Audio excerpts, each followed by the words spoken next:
What's going on, guys? Anton Gray, your business coach and strategist here, and welcome to Peace of Mind, the mindset behind the mission. I want to first and foremost thank you guys for taking time out of your day to tune into the show. I know that 24 hours is never really enough, so for you to come and spend some time with myself and my special guest is greatly appreciated. So, I'm always curious as to how far this show reaches. So if you can, let me know where you're tuning in from. The goal of this show, guys, is to introduce you to some of the most mission and impact driven entrepreneurs there are. But not only will we be talking about their missions and their stories, but we'll also be pulling back the curtain to talk about the good, the bad, the ugly, the ups and the downs of entrepreneurship, business, and life.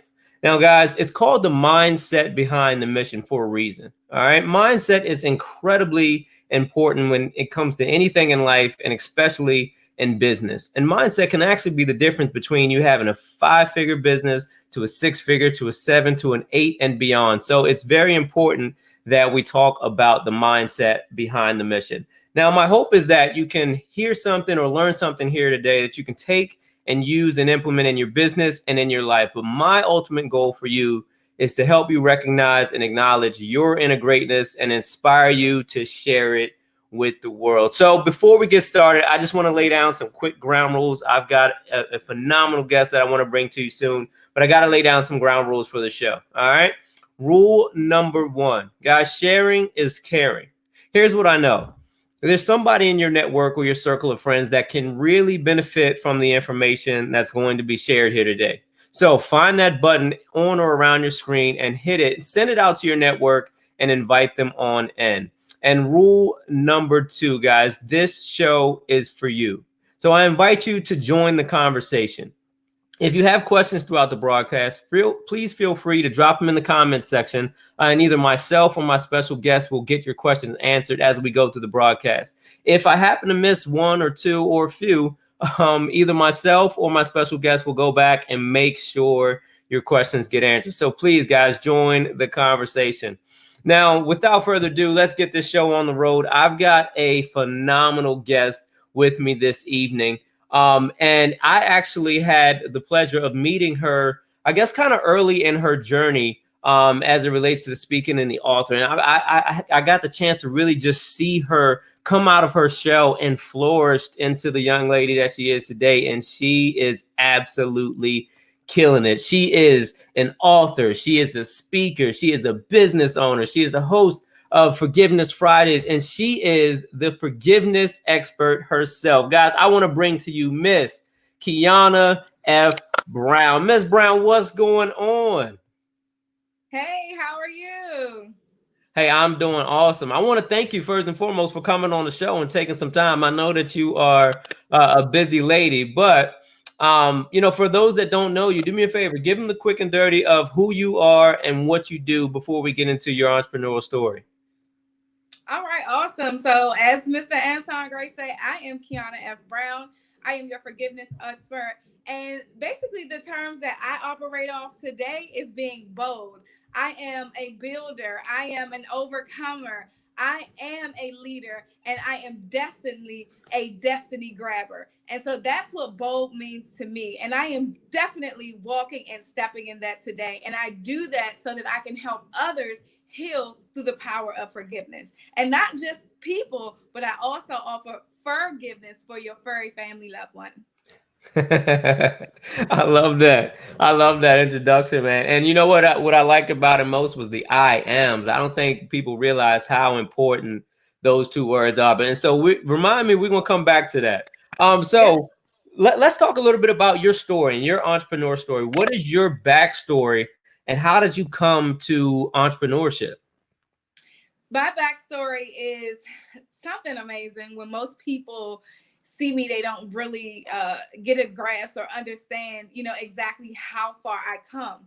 And this whole business, this whole entrepreneurship journey, it actually began in a jail cell. And Wow. I was at the time incarcerated for 4 years of my life. I was in a relationship that I was going to be that ride or die chick. I was going to do whatever it was. And that stemmed from me not having that self love. in my youth. I was an obese child. I then got into drugs. I was in all different types of lifestyles, used just about any type of drug you can think of, and got into that relationship. And you would think that your mate wouldn't put you in a position to get sentenced or be incarcerated, but that was not my story. And so during that 4 years, I was upset. I was angry. I was hurt. I was a lot of things, but most of all, I was angry at God. And I can remember being in the jail cell. Every time I think about it, it still gives me chills. I was angry and just crying because I got sentenced. Now, I thought I was coming home. My public defender said that she was going to be able to get me time served because I had served about 6 months before I was actually going to sentence. Now, mind you, this is a person who's never been incarcerated during a long haul jail sentence. So 6 months was just like, oh my God. But then to hear the judge say you have 7 years. And that's all I heard was 7 years. And I was like, oh, snap. What just happened? And so I got back to my jail cell, and I want to say it was probably about a week or so that I kind of just laid around. I was using Benadryl, anything to give me that fix, because when I was home, my drug of choice was marijuana. And so I had to find something that was going to replace that. And so I can remember just being angry and upset with God, and wanting to know why he left me, because I prayed to him. I'm like, you're going to get me out of this. I know that things are going to change for me, because my grandmother said if I just prayed to you that you would, everything would be fine. And I prayed, and the 7 years came. And it wasn't until later that I realized that it was 4 years in prison and 3 on probation. But as I was crying out to him, I faintly heard him whisper in my ear that he didn't leave me, because I was upset. I'm like, how could you leave me? Mm-hmm. And the voice said, you left me. And so from thinking about that, it was like, what do you mean I left you? And so I started to look at the overall of what led to that actual moment of me sitting there being angry with him. And it was because of my youth. It was because I blamed my father for what he didn't do, or the absence of him being in my life. And so I said, well, it's his reason that I use drugs. It's his reason that I went to the alternative lifestyle, because he never showed me how a man was supposed to treat me. It was his fault that I ended up, using the drugs that led to the relationship, which was an abusive relationship. And later on, I didn't realize until I was incarcerated that I was in a domestic violence relationship. So just all of that in a nutshell is when I really looked at myself. I had no other choice but to look at Kyonna. And I had to say, Kyonna, this is the time where you have to release these things. I had to forgive myself first. And that made it easier to look into the relationship of my dad and to look in the relationship of my mom, because both of them at that youthful period in my life, they weren't, exactly there all the time. But however, my mom, eventually we developed a relationship, and my dad, we are just getting into our relationship, and sadly, but grateful and humble at the opportunity to do that, he's currently serving a life sentence in prison. But I thank God, because the way his life was going, I would have never gotten the chance to know him, to even experience the relationship that I ever thought that I could have with him. But I made a list while I was in that cell, and well, not exactly in that cell, but in another prison cell, because I was a traveling convict. I was on Con Air. I went to, it's crazy. I went from DC jail to CCA, which is directly across the street. Those are the prisons in Washington, DC. And because my time was over 6 months, then I had to be shipped off to the federal penitentiary. And so from there, they sent me to Paulding County, Georgia. From there, I went to Danbury, Connecticut. And from there, I went to FDC, Philadelphia. And it's crazy because we think, and I was thinking about this on Independence Day, we think that we don't have the freedom to do the things that we want to do. But here it is, I was in this position, and my name would just pop up on a list. And it was like, okay, at that time, maiden name fields, you have to pack up your stuff. And there's some things you can't take. You have to ship them back, and you just have to go. But the last prison cell that I was in was FDC, Philadelphia. And in that moment, I was getting ready to get released. And I said, there's something that you have to do. You have to do something different, because, God set me down. It's like, in the Bible, in the scriptures, it's in I want Isaiah. He talks about how he closed up, Anna's womb was closed up and she could not birth anything. And so, she had to sit still, she had to wait, and she had to pray. And that's what God did to me. He wasn't allowing me to be fruitful in the season because I wasn't in a place where I could hear him. Again, he said, you left me. And we can go into positions where we go so far from him that we can't even hear the faintest cry of him saying, come back. And so he will do that. He will allow for us to be in situations where you have to sit down and you have to listen. And so I'm going to do things different. And I wrote out a list from being in prison. The last jail I was in, worked in the law library. And I said, well, we were able to help get a couple of guys off because this facility was half men and half women. And the women worked in the law library. So I was able to help other inmates get time off of their sentence. I was like, okay, well, that's something, that I could do. And then I wanted to be an author because my first passion and my love was for writing. I remember ninth grade, there was my ninth grade teacher, Miss Teresa Williams. I'm looking for you because I just want to let you know, we're going to find her. You have inspired me. I still use some tools to this day. And I was actually able to write and produce about 2 plays while I was in prison. Some of the inmates, we had different programs and they put it on, and that was like, wow, God, you gave me that gift. So he sat me down to realize what I was throwing away. Right. And then I said that I want to get back into grooming, pet grooming. And then I wanted to actually become a pet grooming business owner. And so that was my list. And when I came home, everything was on the straighten up, and then life started happening again. I said, I missed my old life. I missed my friends. I missed those things. It's like you've been away from the environment, so your mind is able to be changed. But then when you're in a place where you can go back to that environment, it's like something slowly pulling and tugging, and you have to be strong enough and be in a position to walk away and go the other way. Well, I wasn't strong enough at that point in time, so I dibbled and dabbled and went back, and there was a couple of relationships. In the last relationship, I remember waking up in the basement, and the house at that particular point was, abandoned because we had left. I was just so angry and upset in that relationship. I was so hurt because I felt that I was doing so much and the other person wasn't. I packed up the U-Haul, took my stuff, but somehow or another that night I ended up back into that place. And I woke up, and my dog, for you guys who know Pooch Dog's Pet Grooming, Kendall, she was there. My ride or die. And I went to the bathroom and I looked in the mirror, and I could not recognize who I was. And I remembered one of my friends invited me to their church. And from there, it was curtains. I went to that church, and everything literally like changed around, with time and prayer and, devoting myself and trying to develop a different mindset. But then again, I had to forgive myself for allowing me to be in that position, because when we are introduced to people, when we meet people, we tell them how to treat us.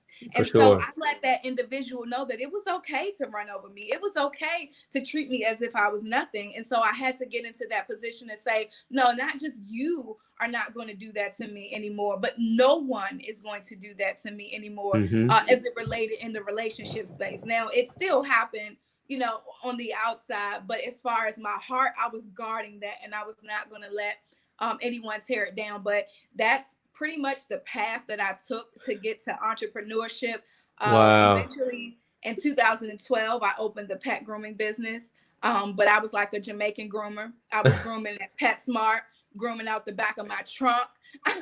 Well, actually, before we get into all of the businesses, before we get into all of the businesses that you have, we are going to talk about that. One, thank you for sharing that story. That seems like one hell of a ride. I mean, just, from where you were and hearing that sentence, I know something probably had to hit you like a ton of bricks, and that having that reality hit, like, oh crap.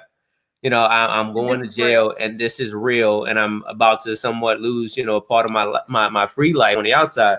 And so that's crazy. And I think it's amazing though that, it sometimes it does take us getting still, right, to realize everything that we have within us, right? And maybe not to the extent of prison in that particular case, but even just in the sense of life coming at us, right? But it forces you to sit with your own thoughts and with your own, your own inner conversations. And so one, I want to take my hat off and applaud you, because a lot of people go through, they may go through that incarceration situation and not have the strength or capacity that you had to really be able to dive into yourself and strengthen yourself mentally. So what was that like? How did you get through that, where most, in a lot of cases, that would break somebody? So how did it not break you?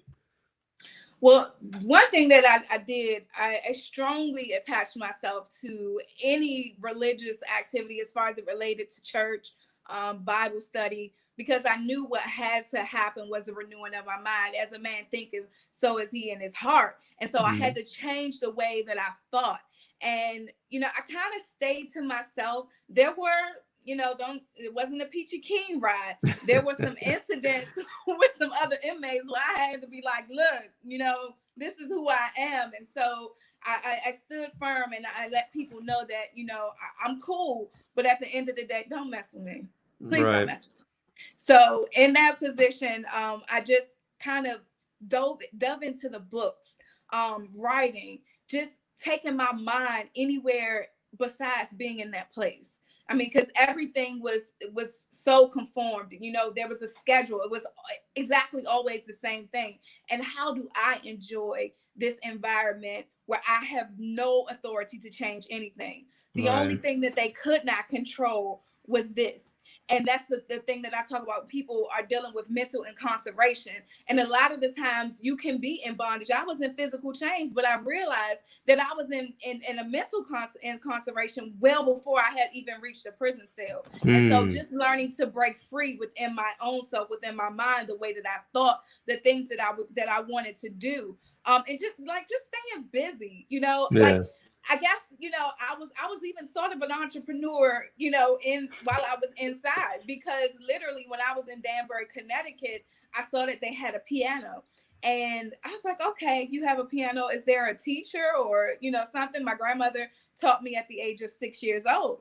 And so they said, no, but if you develop a syllabus, then you can run your own course, and that will be your job. So I developed my own piano course in the prison, and it was amazing. I got to teach a woman that spoke Spanish. We literally could not understand each other, but by the end of us working together, she was playing Mozart. So that was simply amazing for me. So just you can be in a situation, but you don't necessarily have to be there, if that makes sense. No, that does. So that's kind of how I do. And then the people, they kept coming back. I kept seeing people, why are you coming back? And I was like, you know what? You have to do something the opposite of what the masses is doing, because they're continuously coming back. And I don't want to fall within that portal, because literally about 70% of us are supposed to go back. And so what was I going to do to make myself fit into that 30%? And that's all I stayed focused on. Right. Wow.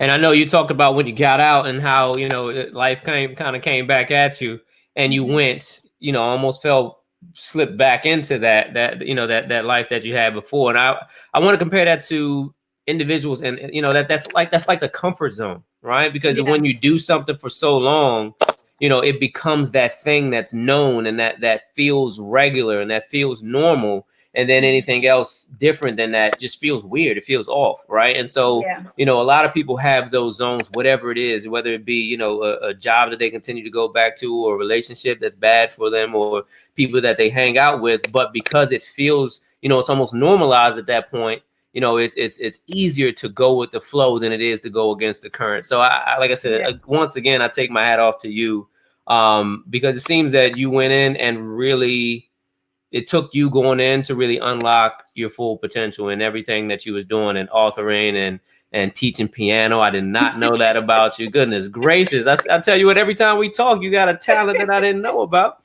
But you know what, but let's get into the businesses, because I know we started talking about the businesses, and I know you've got multiple businesses. I know you've written multiple books, and you've blessed multiple stages. So tell us a little bit about Kyonna Brown, the business person, the entrepreneur.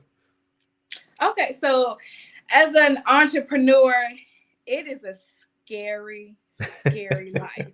Like, I mean, I want to be honest, because a lot of the times people, it's like, oh, you make your own schedule and, you can do and go as you please, because I have a staff here recently up until, I want to say May. I had a staff of 9. Now I only have a staff of 4 because I switched the format of my business to where it's run a little bit different. Still have the same people, but doing something a little different to relieve stress off of myself. And for the most part, when I started the business, we're talking about Pooch Dow's Pet Grooming. It was in 2012. It was actually inside of a shack. And I say it's a shack, but it was a little teeny tiny building. That the facility offered boarding, and I had been with them. That was one of the businesses that I was working for while I was grooming out my car and grooming at 5 places at one time. And the owner said, I know that you said you wanted to have your own business. Do you want to start here? And I'm like, yes, I do. And, I was nervous. I was scared, but it was just like, you done did everything else. You might as well do it. And then what happens? The August before 2012, January, I was supposed to start my business. I ended up pregnant. And so now everybody's like, okay, so what are you going to do? What are you going to do? I'm going to start my business. So literally I'm pregnant, grooming, doing everything that I had to do. And I had some friends who held it down.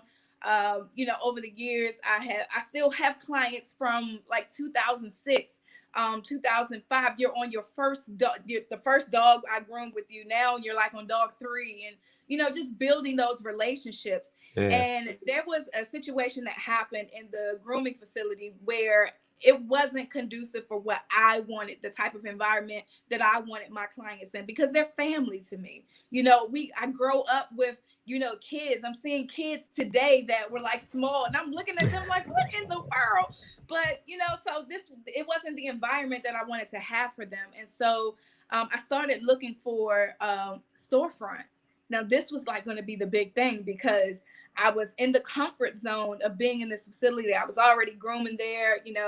I could do whatever, pretty much what I wanted to. I didn't have to stay if all the dogs weren't gone. But now I was doing something where it was just me, and like the world could see me. Like having a storefront is like everybody being able to see you. And I went for it. I was going to get my brother breakfast because he was working with me at the time. And I saw this sign that said, for lease. And I was like, oh, let me see. I'm gonna step out there on faith. I called and I got the facility. And from that facility, I moved across the street to a bigger facility. At this point, one of the businesses that I worked for decided that they were going to close, and they came to me and said, hey, we're going to give you our groomers.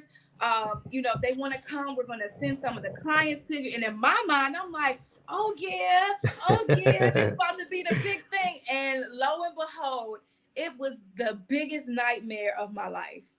It was the biggest. And I think around about that time, I was in that situation when I met you.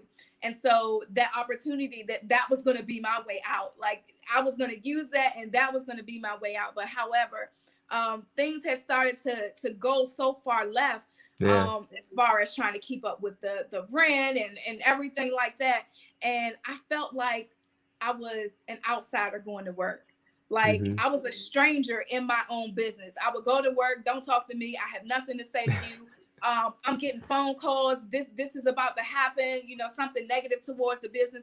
But I'm like this smiling. You would never know on the other end, somebody gave me some news that would probably make somebody just want to pack up and quit and never come back, like go all the way across country. But I had the opportunity to downsize again. So then I moved like 2 doors down from where I was. And, the funny thing is I had to forgive myself in that situation, and then regain confidence. That's one of the things that I talk about when you're having to implement the power of forgiveness. You have to reveal it, which you're realizing what's going on. Then you need to release it, but it's going to take some work in between that phase. And then you have to regain your confidence, because in that area, you want to think, I like to put it as a relationship. After your heart has been broken, right? You revealed that, whatever was going on, you release that person, but you're just a little bit scared to move on and go to the next relationship. Mm-hmm. So that's where I was, because now I had to face the people that worked there. I'm like, in a meeting, I just had to go to them and be like, look, y'all, we about to move. What? What do you mean we about to move? We're moving 2 doors now. I need y'all help. We about to move. Yeah. And they were great. They moved, in that period, and it wasn't too much that I could say to them. And just having a dynamic team is amazing. So shout out to the Pooch Dolls team. Y'all still holding it down. But then I have to face customers. And still to this day, like literally the other day, somebody asked me why you moved. And today I can say, you know what? I was paying all that rent for a space that I wasn't using, and I had to go. Mm-hmm. But beforehand, I was like nervous because everybody's like, oh, she has a small PetSmart, and she's a Black girl and she's doing it. And I was trying to live up to other people's expectations for my business, and slowly and surely my business was successfully failing. So I had to do something in that space, and I did it, and I'm glad that I did it. And the number one thing that I love to share with people, as I talk about being the forgiveness expert, it's just merely the fact that I just keep forgiving over and over and over again. And so my goal and my mission is to help develop other forgiveness experts out there, because that's all that we need to do to get to the next phase. You need to reveal that thing, release it, and regain your confidence and walk it on out. I love that. And it makes sure we coming back to that. Because I like to take notes as I'm going through, and that was a big piece. So we're going to talk about that, because I know that is a large part of your mission, that you're on today, and one of the things that you teach people. But I want to kind of rewind a little bit. 2 things that I caught. One, the fact that you recognize opportunities when they come your way, and actually take advantage of them. All right, because like I said, one of the points to this show is really just to help people get past whatever sticking points they're having. And I know that a lot of people, some people sit back, and I hate to hear it, but they complain about this, that, and the other, right? And why me, and why can't I do this and that, this, that, and the other? But realistically, there's so many opportunities around us at any given time of the day, right? But you had the consciousness to be able to recognize them and take advantage of them. The piano thing while you were incarcerated, that's amazing, right? And then with the spaces popping up, and people offering to help you and saying, hey, would you like to start your own business? Whereas when those opportunities arise, a lot of people, because it's unknown and it's one of those things, a lot of people immediately say no, right? Just to protect themselves, or not take that responsibility that it's going to take to actually make it work. So I want to give you kudos on that as well. And we're definitely going to talk about the reveal, release, and regain, because that is extremely powerful. So you were doing all of this. You were pregnant and still pushed through. What? Not only that, Mr. Girl, I had to have a C-section, and I was supposed to take more time off. I was like, I gotta get back to work. I'm gonna sit down. Wow. I gotta do this. But I wanted to add something when you were talking about how I'm able to take opportunities. I want people to really look at life. Like for me, on the block, I grew up in Northeast DC and Trinidad, and for all y'all Northeast folks out there, we played double dutch on the street, and I love to play double dutch every summer. And I wasn't good in the beginning, but I kept practicing. And that's merely for me. That's how I look at life. When that rope is turning, that's life.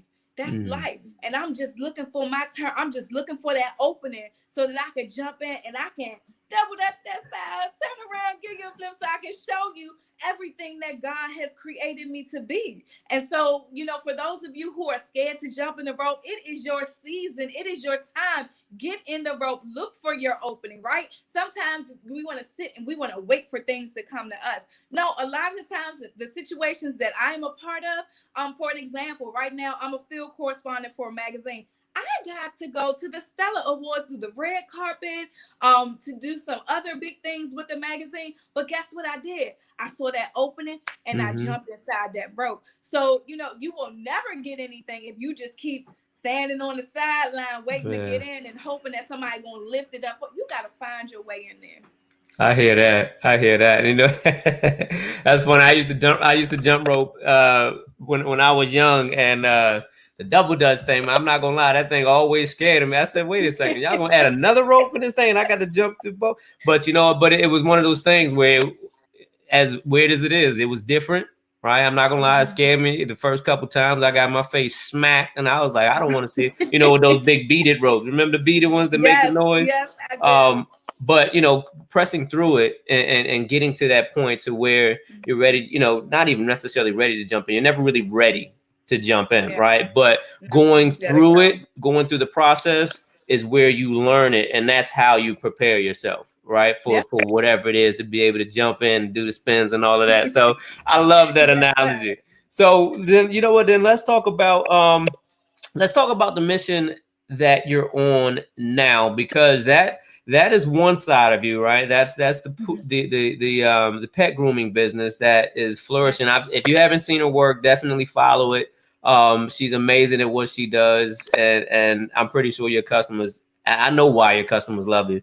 So let's talk Yeah. about the other thing, because I also know that you've written multiple books, right? Yes. Anytime I see a picture of you, you got a mic in your hand.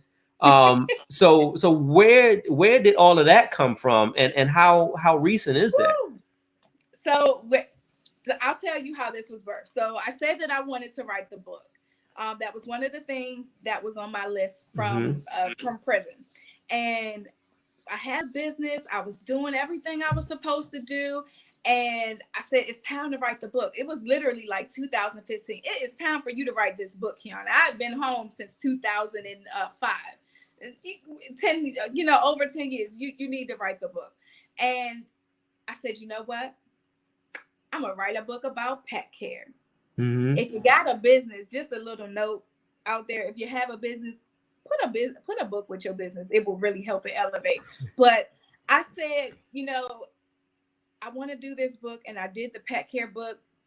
But God was like, nope, that ain't the book I was talking about. It's not the book I was telling you to write. And so I said, well, I can't write a book about me to fill up a whole book. That's too much. Like, I don't have that much to share. Little me thinking, that little thinking. And so literally in 2016, somebody was on Facebook, and I was looking at their feed, just like a video like this, an inspirational one. And something said, reach out to her and tell her what her message meant to you. Okay, I'm reaching out. And literally that night, we had a phone call, and she told me about a book collaboration. And I was like, yes. Now, here's a way I can tell my story, but it does not have to be the entire book. I say, look at you, God.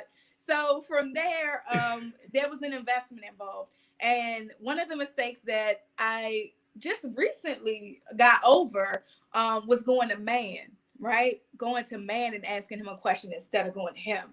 And so I asked my financial advisor at that time, and they said, no, I don't think that you should do it right now. We were going into the slow season of the business. And I just prayed, and I was like, God, and it was like a Nike commercial. It was just like, do it, do it. So I did it. And I was even offered a way to, work out a payment plan, and everything got done. And so I was told from that collaboration that there's going to be a conference attached to the book, and you have to speak at the conference. And I said, what? I got to do what? But to backtrack a little bit, maybe a year before that, I was in church, and we were in a testimony season, and my pastor kept telling me, or not me, but everybody in the congregation, we have to live by our testimony. So if you have a testimony, get up and share it. And the more you share, the more other people will be inclined to realize the trueness that God is. And so I did that. I was testifying. And so one morning I said, oh God, why am I up here again? And like, why am I saying this? Because I'm in front of these people, and I don't want to talk. And these people I praise and worship with every Sunday. But I literally heard him say, I'm getting you ready to speak before millions. And so going back forward, when I heard that I had to do that, to speak in front of that conference, Mm-hmm. all those words came back to me. I'm getting you ready to speak before millions. And I was like, what? And probably today I'll probably speak before at least 1 million people.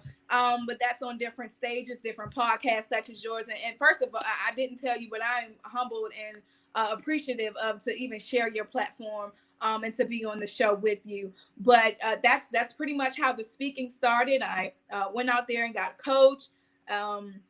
I seen her on here, Regina Robertson. She was awesome. Now, another thing that I want to leave to you guys: if you get a coach, trust your coach. That's something that I did. I wasted money, I wasted time and energy because I thought that I knew that she had this perception of me that I was doing it, but I just needed a little bit of help. I didn't tell her all the help I needed, so I cut myself short. You know, so if you're out there and you're looking for a coach, be honest and be open so that they can actually do their job. I didn't allow her to do her job, but she's awesome nonetheless. And I just went through a portal where I just went from one stage to the next stage to the next stage. But again, it's because I jumped in the rope, and I had to remember going back. I think about T.D. Jakes when he talks about what God created. God created trees. Right? He didn't create a table. He didn't create chairs. He didn't create any of that. He gave you the material to make those things with. And so that's merely with what we are. We are the tree of life. And so we are trees, and you have to do some things. I was looking at a video about pruning a tree, and it's some amazing things as it relates to pruning a tree that we need to do for ourselves so that we can grow and so that we can be that powerful thing that God has actually created us to be. And when you prune, it gets rid of the dead and the disease in the tree. And some of the little sucky things that are on it that are just like really sucking the life away. And then also it's good for safety, right? Because sometimes if you have dead limbs on a tree, they can fall off and they can hurt someone that's walking underneath of the tree. Now, if we are tainted and we have things in us that are like unforgiveness, bitterness, malice, hatred within our hearts, guess what we then do? We then hurt other people. So pruning gets rid of that brokenness within inside of us. And then also when you prune, guess what it does? It brings light. It brings light. It allows for illumination to come through. And there's nothing good that truly comes from the dark. I know for me, I like a little sunlight. I'm looking at my window right now. I like a little sunlight to come into my house because I love that light. And just imagine if you prune and get rid of that dark stuff, the light of God, the light of Christ can come with inside of you. And then also, if you prune the tree, sometimes it makes it look a little taller. Right? It's giving you some elevation. So when you get rid of all that baggage, all that stuff that you don't need, you can then elevate, right? Elevate into the purpose that he is destined for you to be. And guess what? Last but not least, pruning allows for you to bear good fruit. How many of you know that the things that you do are not for you? The things that you do are for the kingdom. And so when you are bearing good fruit, then there's people that are eating from your tree. Right. And you want to feed into them good things. You want to feed into them good things so that they can grow and so that they can then go plant in good soil. In the pet care industry, there's an oil that I use called the argan oil. And so, like I said, we're trees, but sometimes we're planted in places where we can't grow. Right? There's a tree that it grows. The argan tree grows in Morocco and it grows in New Mexico. Now, I'm going to tell you, in Morocco, that's the only place that it actually bears the fruit that you get the argan oil from. But in New Mexico, it doesn't because it's not planted in the right soil in order for it to be fruitful and grow. And so when you realizing that you're your tree and you got to prune and get rid of all that unforgiveness, then you have to make sure that you are planted in the right soil so that you can produce the harvest for this nation that you're supposed to do, releasing and giving back to God, to the earth, what he gave to you to give. Man, guys, listen, I hope you are taking notes because I'm over here set of fire trying to write this stuff down. I'm gonna just have to go back and catch the replay. But you know what? When you go, you be going and you be going in, and I do not want to stop you. And you're dropping major golden nuggets. So guys, I hope you're writing this down. I hope you're really getting something out of this. This is a joy for me because, like I said, I do a little bit of your story, but every time we speak, I feel like it's another layer being peeled back, and really just kind of seeing everything that you have to offer. So, a few things that I caught. One, I appreciate you sharing all of this, right, and telling your story. I think it was very important, and I'm so glad you got that opportunity and said yes, to write your story in that book and have that speaking engagement attached, because that in and of itself was like the key that unlocked another level of Kyonna Brown that brought her out to the people that needed her to hear your voice.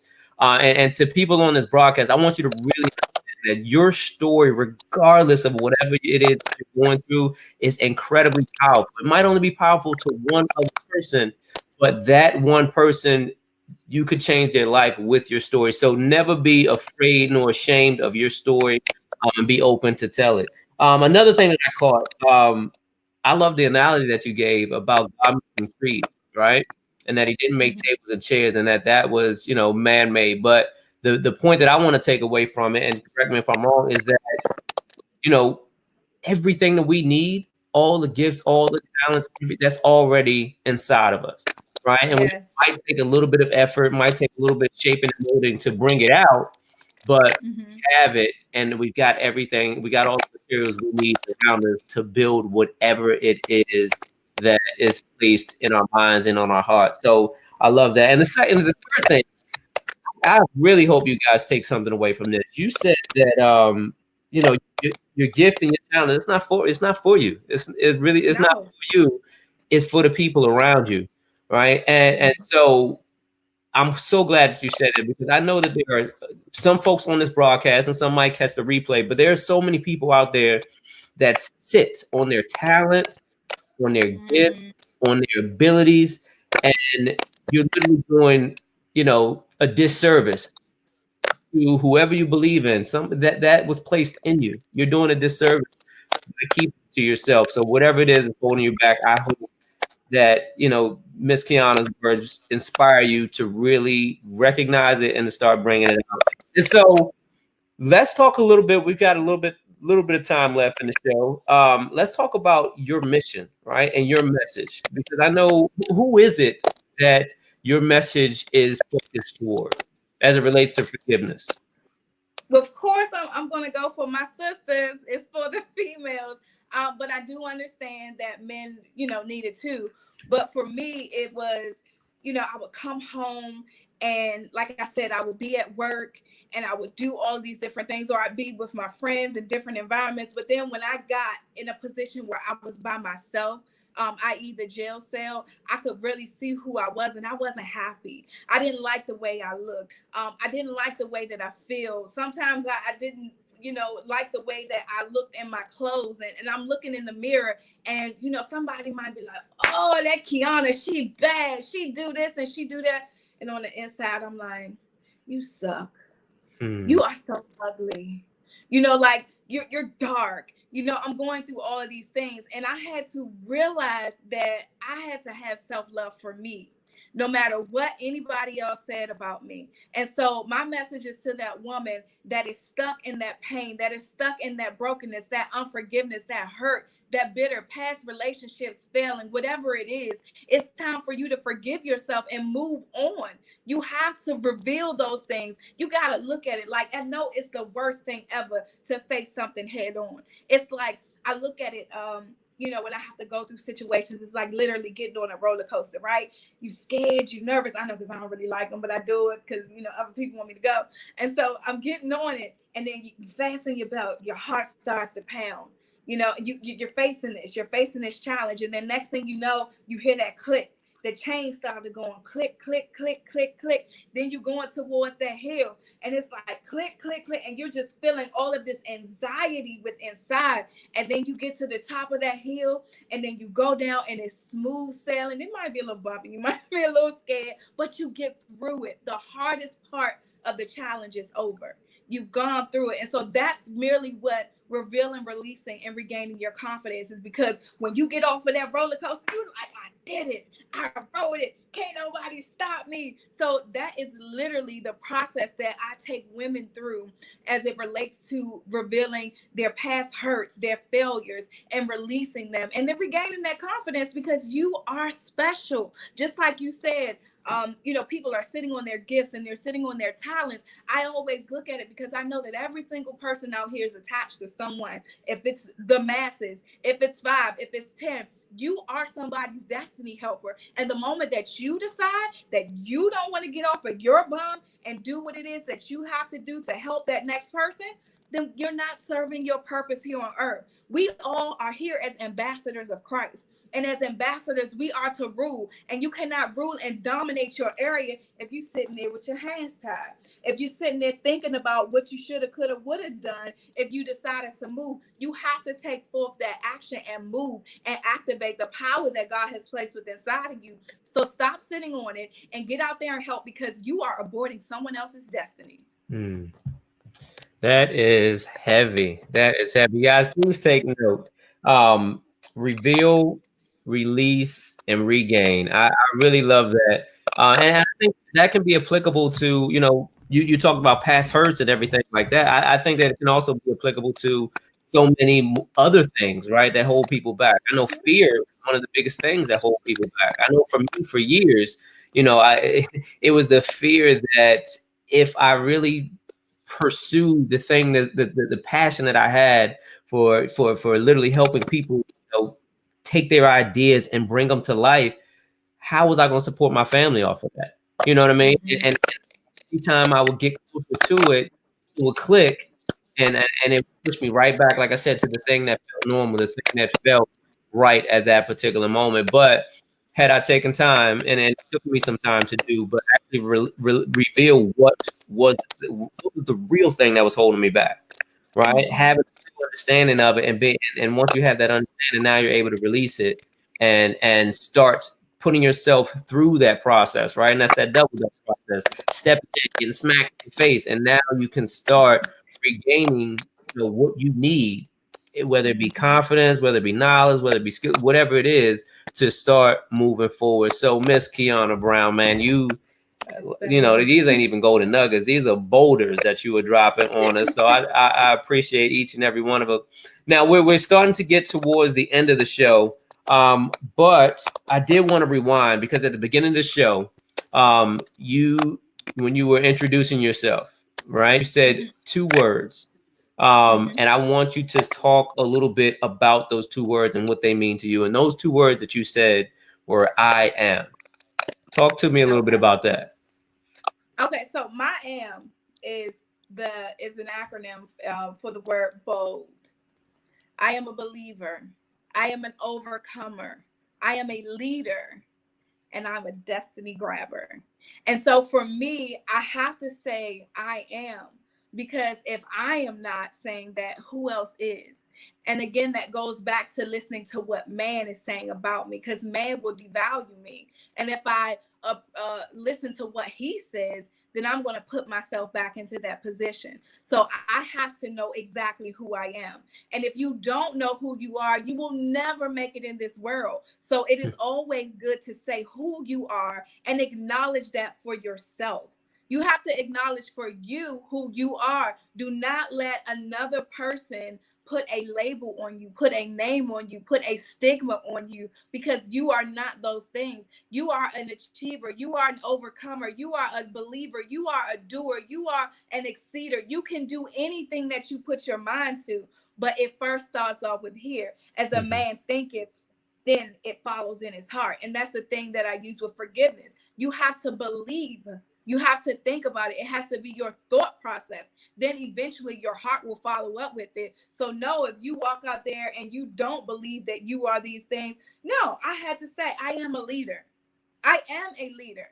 And as much as when I get in front of a crowd, there are still those moments when it's like, you can't lead these people. No, I am. I am. You have to get rid of that self-doubt. I am a leader. And the voices inside, like the voices are crazy. I'm going to tell y'all, they real.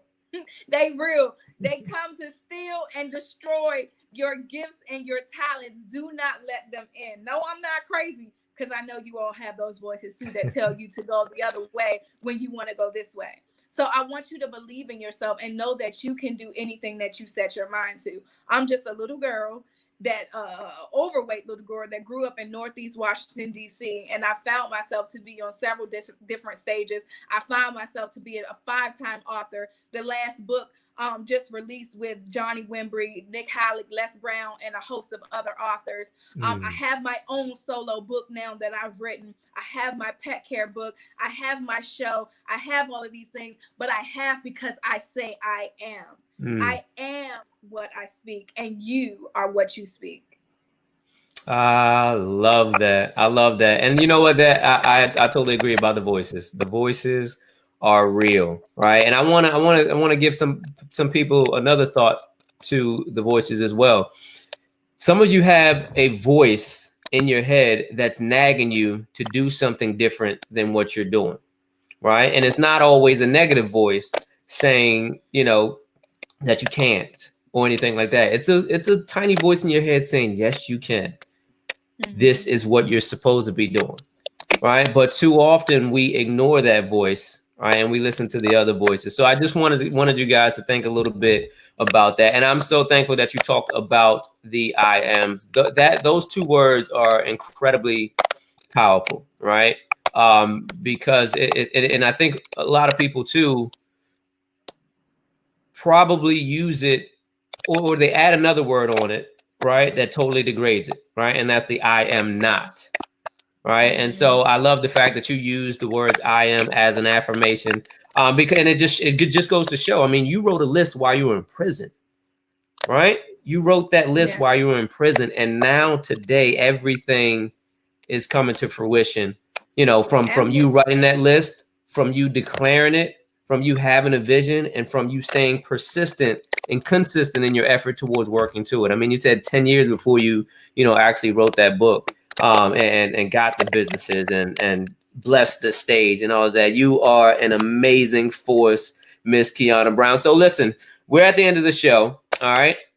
This is what I need you to do real quickly. I need you to pretend that there's somebody that's just tuning in this broadcast. They haven't heard anything else that you said from the jump. What is the one thing that you need them to take away from hearing your voice today? I want you to take away that you are enough. No matter what challenges have come up against you in life, no matter who said that you weren't these things, no matter what you've been through. I don't care if it was a prison cell. I don't care if you were using drugs. I don't care if you started a business 5 times over and you still failed at it. You are still enough. You were here. You were placed on this earth to deliver something, to plant seeds, and it's now time to make your delivery. It's time for your drop off. And so I want you to always put God first and everything you do, or whomever your higher power is, because they are your source. They are the source to all of your solutions. Don't continue to ask man what it is that I should be doing. Take some time within yourself and to realize to your higher power, pray to your higher power and get that information directly from the source, right? We have so many resources around us, but they only come from the source because he is the creator of everything that is. And you are a part of that. So start walking in your purpose. If you have not done it, reveal, release, and regain your confidence by forgiving today. And know that today is just a stepping stone for a greater tomorrow. And everything you got to rock out and live it, whatever it is. You got to do whatever it takes. And daggone it, you need to just be it. Oh, boom. This is where the static hits the room because you just dropped the mic and it screets and everything. But you know what? Everybody appreciated that. One hell of a mic drop moment. Miss Kyonna Brown, I appreciate you coming on. Give the people, here's the open door. Invite them into your world. How can we get more of Miss Kyonna Brown? How can we follow you? How can we get your books? All of that.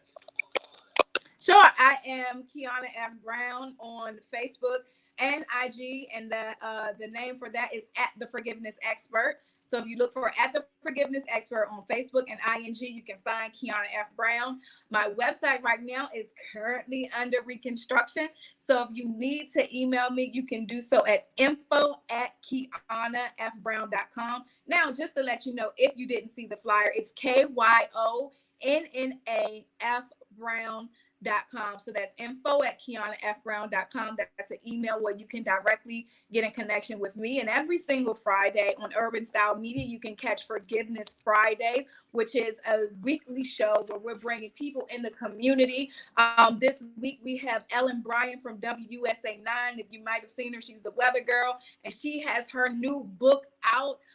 It is in progress. Guys, you just got to come and tune in on that show. It's going to be an amazing show. I'm excited to have her. And also, if you just want to simply find an easy way to connect with me, you can text the word forgiveness to the number 484848. Again, the word forgiveness to the number 484848, and you will receive a special gift from me. Guys, there you have it. Please, I encourage you to follow her. She is incredibly inspirational. She is motivational. She is a power and a force in what she does. So follow her stuff. Grab the books. Make sure you text that forgiveness to 484848 and get your special gift from Miss Brown. Miss Brown, I appreciate you. I am honored that you would even take the time to come on this show. And so you really came, you blessed the stage, you did your thing. So thank you. You are so very welcome. All right, guys, listen, this has been another episode of Peace of Mind. I'm your host, Anton Gray. You can follow me on Facebook. Just go ahead and friend me, Anton Gray. Or you can follow me on Instagram, im.agray. Or you can check out my website, antongray.com. And actually, you know what? I'd love to give you a free copy of my new book as well. It's called Mind Reset, which is a 10-day mind transformation challenge that will help you get past all of the crap in your head that's holding you back, help you identify it, help you move past it, and help you get on path to your greatness. Guys, I really hope that you got something out of this show. I hope you took a golden nugget away, and I hope that you plan to implement it in your business and in your life and really go forth. But the thing that I hope most is that this show has helped you acknowledge and recognize your inner greatness and inspire you to share it with the world. Now, as always, guys, I invite you back right here each and every Wednesday evening, either 8 p.m. or 9 p.m. Eastern Standard Time. Peace of Mind, the mindset behind the mission. We've got a lineup of some amazing guests coming on, entrepreneurs from many different walks of life and many different industries and many different spaces at many different levels of their business to come and to share their stories, to share their mission, and to talk about the mindset behind it all. So you can check that book at mindresetbook.com. And until next time, guys, be great.